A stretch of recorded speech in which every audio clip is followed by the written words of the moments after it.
What does the labor and employment market in America tell us about the direction of the world's largest economy? Jeff Snider, head of global research for Alhambra Investments, you're going to be able to tell us this article that you wrote. It was on the 6th of November, and it was called Good Payrolls Still Say Slowdown. It was a good payroll number, Jeff. And what are we talking about? We're talking about data from the U.S. Bureau of Labor Statistics, and it released what is officially known as the current employment statistics, though our audience will know it because it's more popularly referred to as the establishment survey and the payroll report. Jeff, what was the tale of the tape? As you pointed out, Emil, it was a very good payroll report. And, the headline numbers were relatively okay. But it was more for the current population survey, the CPS rather than the CES, where much of the fuss was contained. And the CPS is the household survey rather than the establishment survey. And those were the eye-popping numbers. And the thing to understand is that, good monthly payroll numbers are almost a constant feature. They happen in the worst of circumstances too. And as we stated in the last segment, some of these good payroll numbers are masking the underlying problems because it's related more to the non-economic components of the reopening economy, and not necessarily the lack or the economic damage that's associated with what's happened because of the recession since March. So yeah, the payroll report for the month of October was a very good one, and it was a very good one almost across the board. Okay, great. So that's good news. But you said even more positivity was in the household survey, which is done by the U.S. Census Bureau on behalf of the Bureau of Labor Statistics. And that is where we get our data to be able to calculate the unemployment rate and also the labor force participation rate. Is that right, Jeff? And what did we learn from that other report? Yeah, the unemployment rate actually does come from the CPS or the household survey. So it's the establishment survey, I think, in terms of payroll is what most people pay attention to. And I think maybe they wrongly associate that with the unemployment rate when the two things are not really related. Now, the unemployment rate dropped pretty sharply because the household survey showed a couple million in new employees telling the Census Bureau that they're being employed. But at the same time, we didn't see a really large rise in the number of overall labor force. We saw a rebound in it from the big drop in September, but the labor force going back to June has been essentially flat. So what that tells us is that we're kind of back into a situation like we had been in for the previous 5 or 6 years, where the unemployment rate has suggested one thing about a very much improving, maybe even inflationary economy, when the labor force participation rate, the lack of growth in the labor force, said, no, there's really still the same macroeconomic slack underlying in the real economy that's keeping everything in check. So we're once again back to the stupid situation where the unemployment rate is doing something that the underlying labor fundamentals may not be corroborating. We would expect that the labor force, especially after shrinking so much, going back to March and April, would be coming back not just all the way, but going back to where it would have been had there been no March and April. And instead, it's kind of flatlined at a very low number, which is an indication of American workers saying, we're not even looking for work anymore. I don't know if you find this to be the case, Jeff, but whenever I'm reading newspaper stories, the headline seems to say one thing, but it's always the penultimate paragraph that has the real story, the ultimate details. And so that's what it seems like with this situation here. Yeah, the unemployment rate is down. Great. Why? The labor force participation. I'm going to pull up 2 graphs from this article. Good payrolls still say slow down, November 6th. I'm going to pull them up. If you can just talk us through them, it really shows what you're describing. The 2 lines, how one's accelerating, but the other one is accelerating less, and it makes all the difference. Yeah, I think that also we want to concentrate on the private economy too, because that's really what we're talking. I mean, that's really the issue here is the private payrolls, and there's a couple different ways to measure that. Obviously, the CES, the Establishment Survey, has its own estimate for total private payrolls. And there's also an ADP estimate that we've talked about before for private payrolls. And when we look at the labor market from those two very different surveys, very different data, they show basically the same thing as what we've been talking about all along, is that going back to early summer, something changed. You had the initial rebound, which is really big. It was really sharp and really good.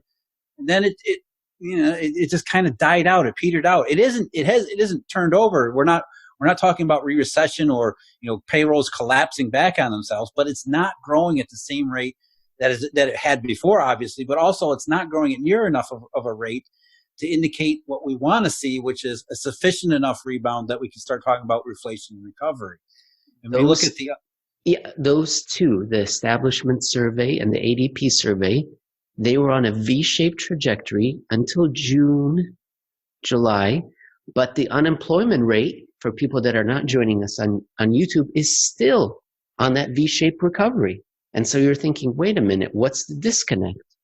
Yeah, there's almost no interruption in the unemployment rate, which presents a very different picture.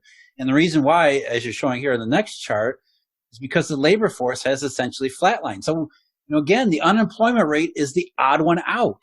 It's the one saying one thing, as it had from 2014 all the way through 2019, suggesting that the labor market and the economy is doing really, really well when it never really did. Whereas everything else in the labor market, especially in 2020, is saying, look, something happened June and July. Something changed. It isn't recession, but it's the rebound stopped rebounding. The economy is not behaving the same ways it had during that initial reopening rush and euphoria. Something is holding it back. And it's not, we see it in a wide, and we just talked about inflation. We just talked about the bond markets and everything else. Something changed. It's a global slowdown that showed up during summer when that was supposed to be the time when everything was supposed to continue taking off. And this brings us to the Federal Reserve and something called FRBS. Jeff, what is FRBS? Is it something that you cut up and put in your jambalaya to make it a little bit fresher? Is it something you find between your toes? Is it a small creature that you don't want to get wet or don't let it eat after midnight? Is it any of those things, FRBS? FRBS refers to the Federal Reserve's main DSGE econometric model, the Federal Reserve Board US, FRBS. And so FRBS is what the Fed uses, and they have other models too, but FRBS is the main model, where how they project what the economy is how it's going to perform based on whatever inputs, whether they be exogenous inputs like a shock or endogenous inputs like monetary policy or fiscal spending or whatever. So FRBS tells the Federal Reserve, it tells them all the wrong things, but in their minds, it tells them what the future is going to look like. Because it's bad models and bad statistics and oversimplifications, they never seem to get it right.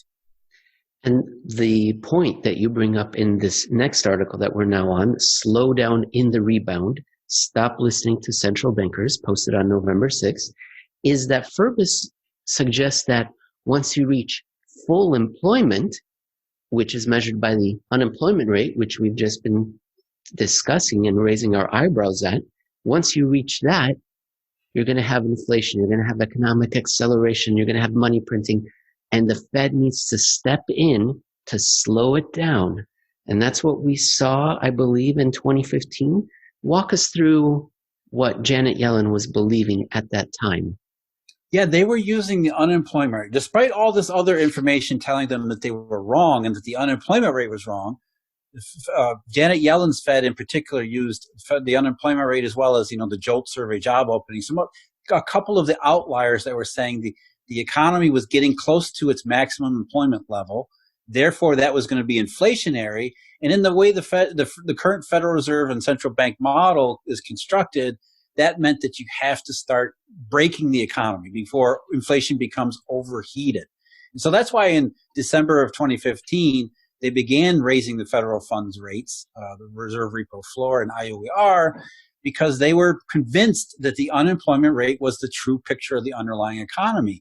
Even though in 2015 in particular, they had expected to begin raising rates much earlier in the year, but had to keep pulling it off because the economy was sure not acting like it was in a position to take off and recover.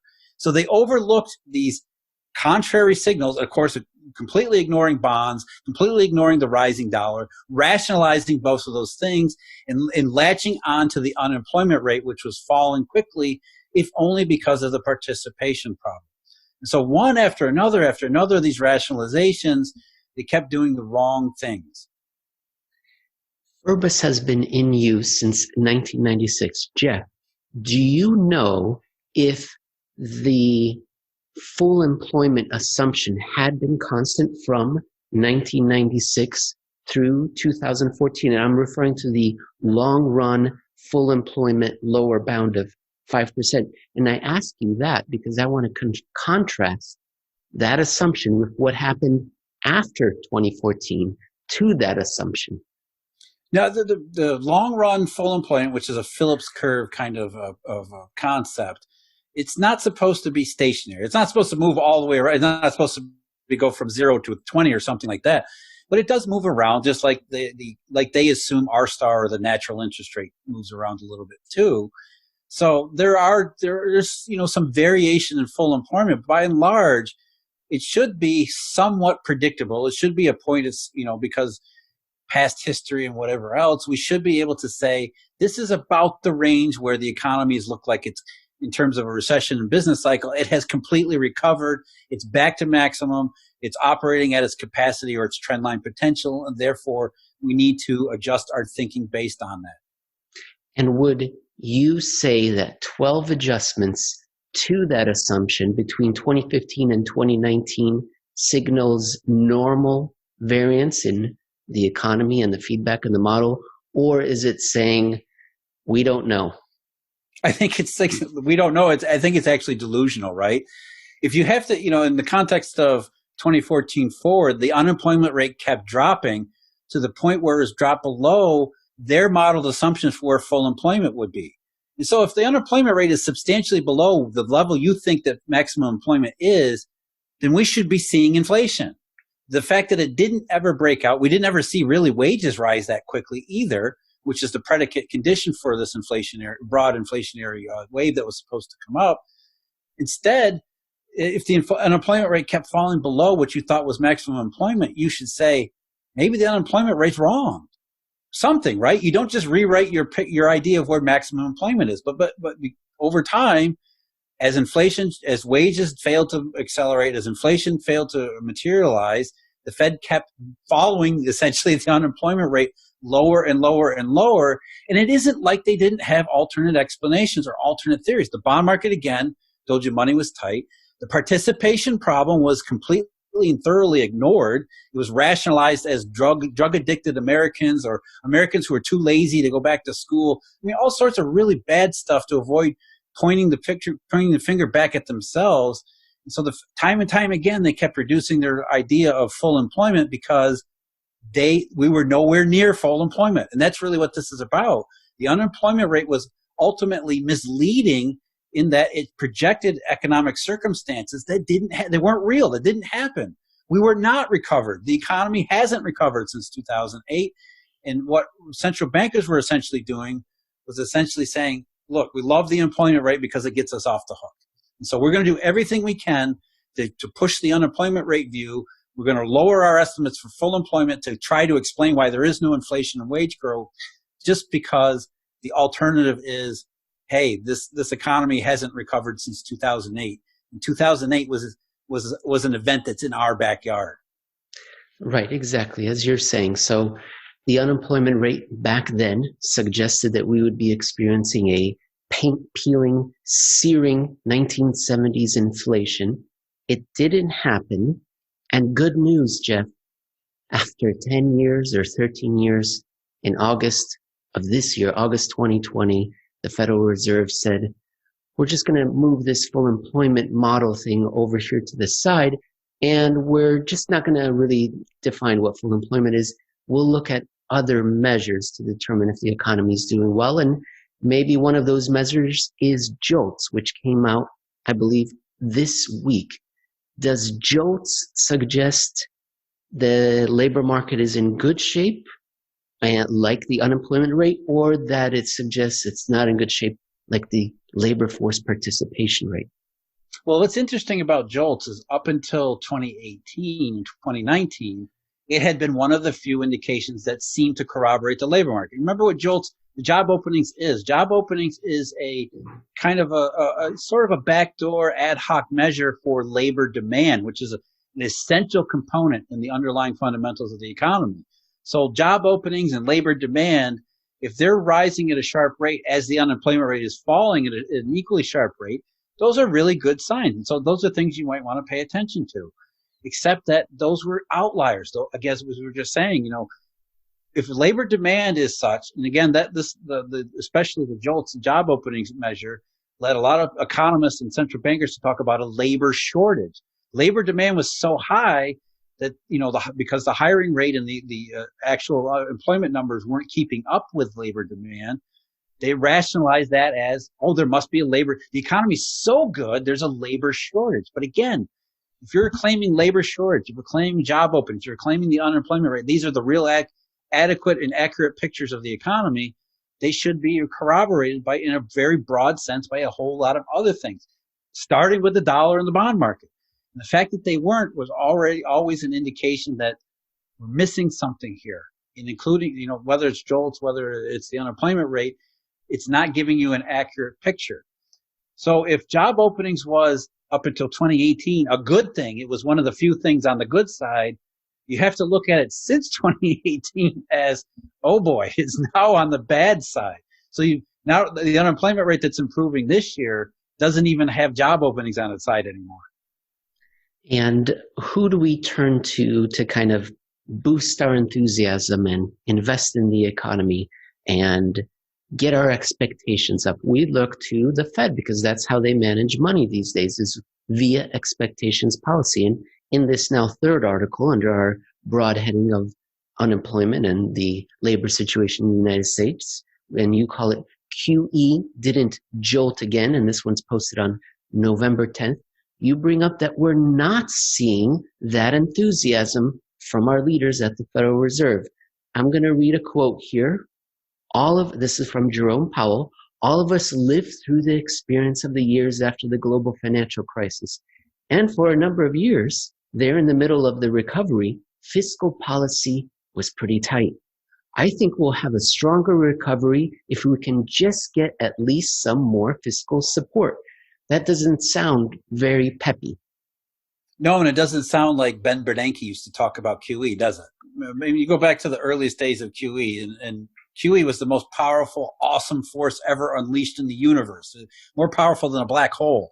That's the way it was talked about. Now, central bankers were careful. They didn't talk that way, but they let that impression stand, and they let the financial media run with that impression. And how times have changed, haven't they? Now they're rewriting history. You talked about before, they no longer even believe the unemployment rate. They've said, hey, the unemployment rate fooled us. They've outright stated that.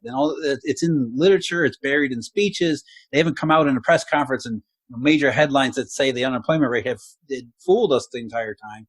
But it's there. It's in the background. The Fed has admitted the unemployment rate fooled everyone.